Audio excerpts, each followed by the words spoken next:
Hello everybody, Armored Pants here, and we have another Advanced Blitz gaming tutorial. This is in-game decision making, or more, or even more, or whatever in-game decision making, you know what I mean.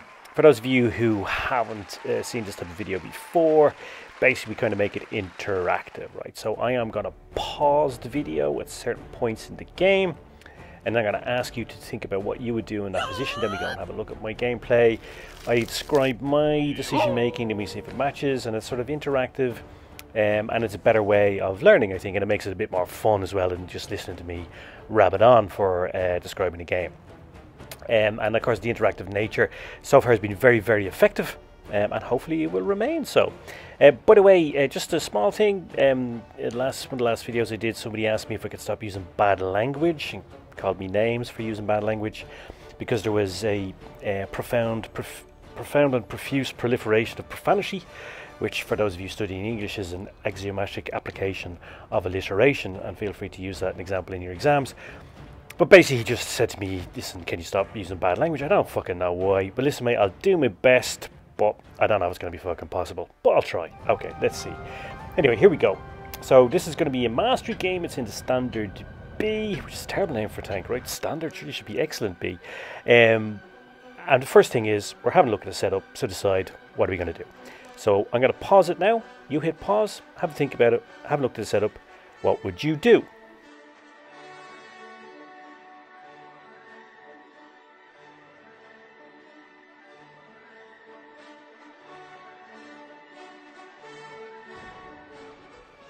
Hola muchachos, and welcome back.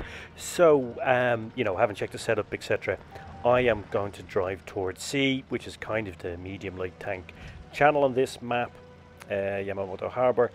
But I'm actually going to do what I often do in a tank which has good view range, which like the standard B has, and I'm going to go here to spot, and bing, we have our first customer.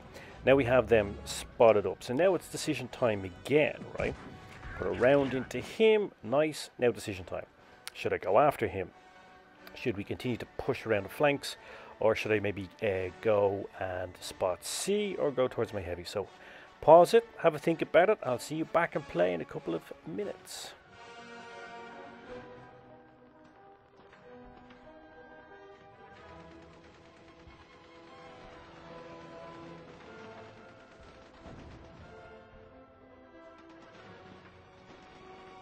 And welcome back to play. Well, as I've said many times before on channel, when it's a supremacy game, supremacy is like your pension. The earlier you invest, the more successful you're going to be. Get the points on the board early doors. So go and cap. That's it. Always cap when there's an opportunity, you know, to do so when you play supremacy. So now we're capping. We're going to finish the cap in a second. So now the next question is what to do now. Do we push on to the flank? Do we go towards B? Do we go towards A? What would you do in this situation? Hit pause, have a think about it, and then I'll see you back and play, and we'll discuss the decision making that I decided upon.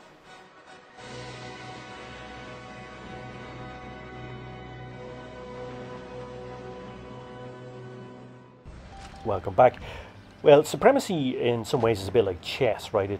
There are strategic points that you need to protect, strategic pieces that need to be protected, right? And B is one of those, because the Reds have A, we have C, it's one each. It's only 3 bases on this map, so therefore I decided to go and see if I could influence who takes B by putting my gun onto B, also maybe getting some shots on A. Now we know where the Reds are, so now it's decision time again. So I'm going to ask you to hit pause again. Have a think about what you would do now in this situation. Would you drive towards B, drive towards A, try to flank around behind? Have a think about it, and I will see you back in play momentarily.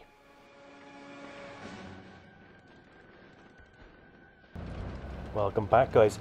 Now, probably a lot of you will think this move a bit controversial, because maybe flanking around on the other side would be better, because I would come up behind them.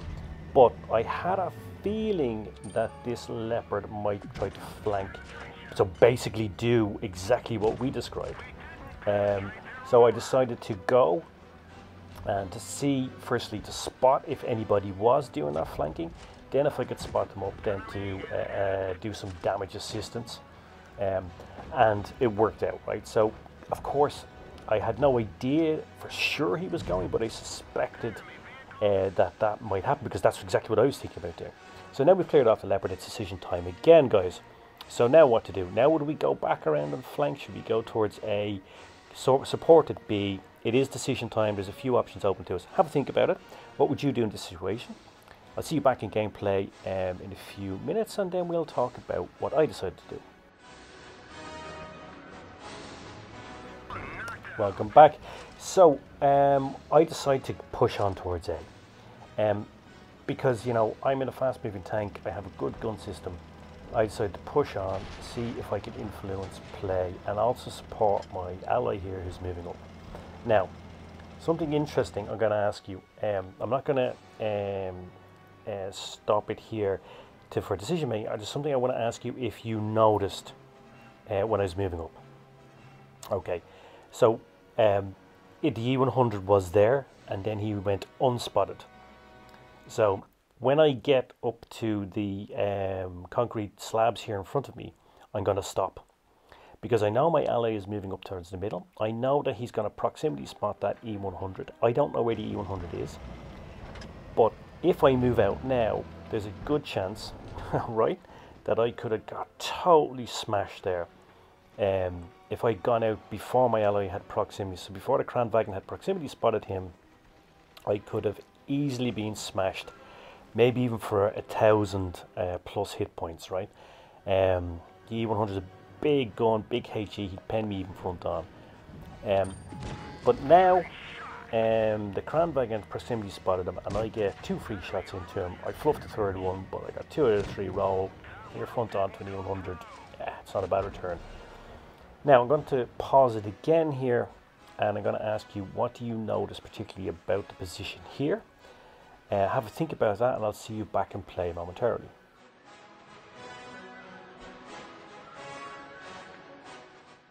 Hello again, guys. Well, I hope that you noticed that I kept the wall here in front of me, between me and the Reds, because when you are circle of deathing a tank like this, you're concentrating entirely on your shots. You want to take them out, as I did there. When you can be hit from behind, right, you're vulnerable to other enemies. However, by keeping that wall in between me and them, and being conscious of where it was, I was shutting off a whole range of line of sight and line of fire shots into me. Now it's decision time again. What to do now in this position? Should we push on towards the enemy? Should we capture A? What would you do in this position? So hit pause, see you back presently. Welcome back. Well, again, the sort of answer was given to us earlier, right? I am going to capture A, because, you know, supremacy, as I said, always capture bases. I mean, most of the time, there's obviously going to be some exceptions, but most of the time you should capture bases when the opportunity arises. I was also able to put a couple of shots into the Reds as well. So that is, you know, kind of exactly what you want to be doing in a medium or light tank in that position, right? Capturing a base and putting some damage in. Now decision time again. Should we go on a full flank or go towards the Reds? So have a think about that. Hit pause, and I'll see you back in play.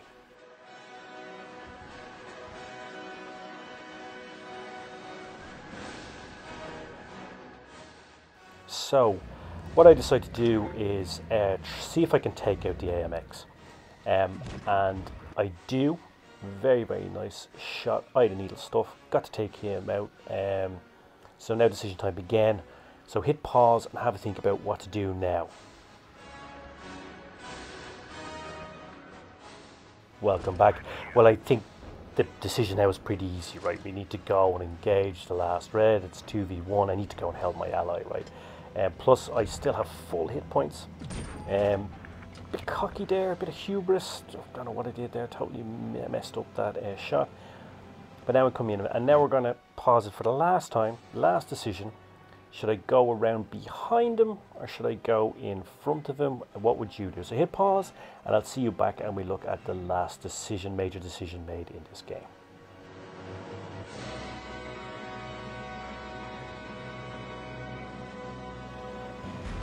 "No, Mr. Bond, I expect you to die."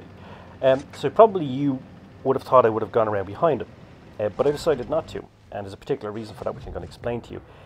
By going around behind him, he has me proximity spotted, so he's going to know I'm coming behind him, and he's going to turn around to face me anyway.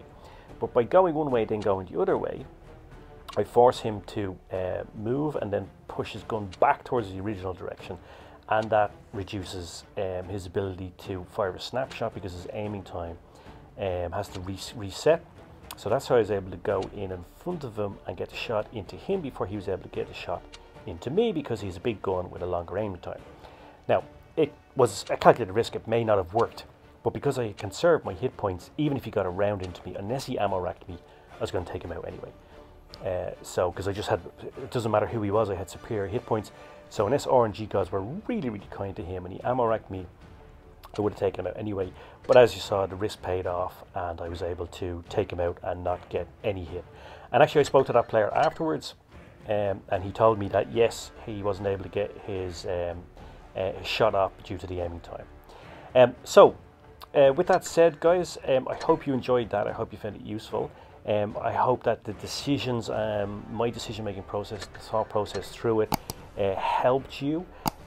Also, it gives you a sounding board against which you can judge your own decisions. But always remember, guys, there's more than one way to win a game, and if you made different decisions, it doesn't necessarily mean that you wouldn't have won the game, nor does it mean that you wouldn't even have done better than me. So, hope you enjoyed that, hope you found it useful. Cheers, Mush, and now I guess all it remains for me to say is, pants off. That's all, folks.